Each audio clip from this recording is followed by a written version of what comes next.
Hi, you're most welcome to the Philosopher's Gallery at DVK Central Library. Today, I would like to introduce a great philosopher. He is John Stuart Mill. John Stuart Mill was an 19th century philosopher, political economist, and later a member of British Parliament known for championing liberty, individualism, and women's rights. He now We now take for granted many of the causes that Mills championed throughout his career, including women's rights, extending voting rights to minorities, and individuals' rights. John was born in 1806, Pentonville, London. He was educated by his father, and Mill was a notably precocious child. He describes his education in his autobiography.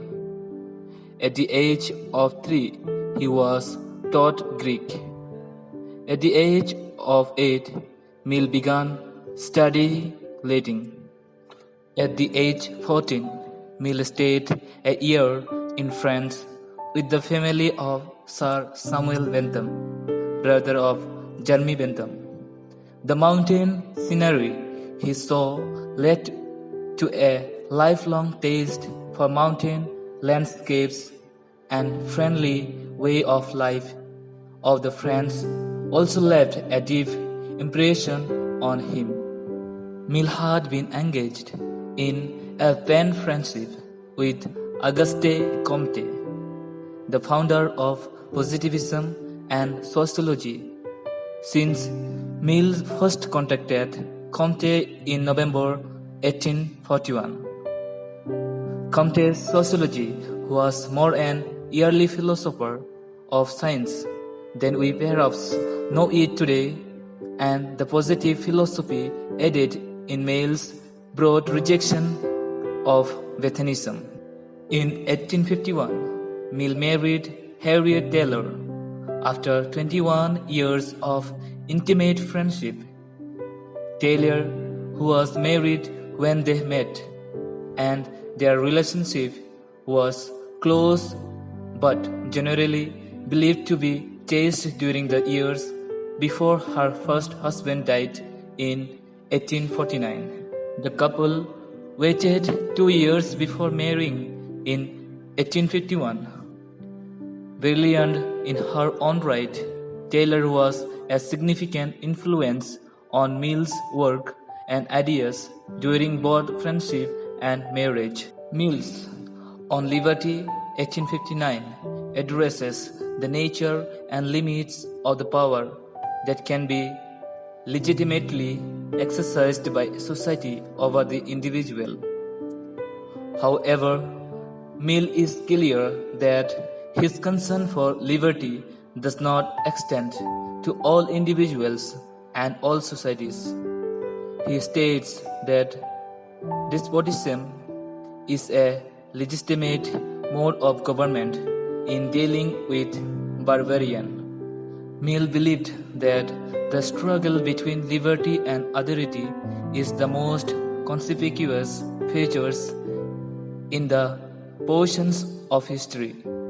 For him, liberty in antiquity was a contest between subjects or some classes of subjects and the governments. A person may cause evil to others not only by his actions but by his inaction, and in either case he is justly accountable to them for the injury, says John Stuart Mill. Mill's view of history was that right up until his time, the whole of the female and the great majority of the male sex were simply slaves. He countered arguments to the contrary, arguing that relations between sexes simply amounted to the legal subordination of one sex to the other, which is wrong itself, and now one of the chief hindrance to human improvement, and that it ought to be replaced by a principle of perfect equality. The canonical statement of Mill's utilitarianism can be found in his book Utilitarianism. Although this philosophy has a long tradition, Mill's account is primarily influenced by Jeremy Bentham and Mill's father James Mill. Mill's major work on political democracy, Considerations on Representative Governments, defends two fundamental principles: extensive participation by citizens and enlightened competence of rulers. The two values are obviously in tension, and some readers have concluded that he is an elitist Democrat, while others count him as an earlier participatory Democrat. In Principles of Political Economy, Mill offered an analysis of two economic phenomena often linked together: the laws of production and wealth and the modes of its distribution.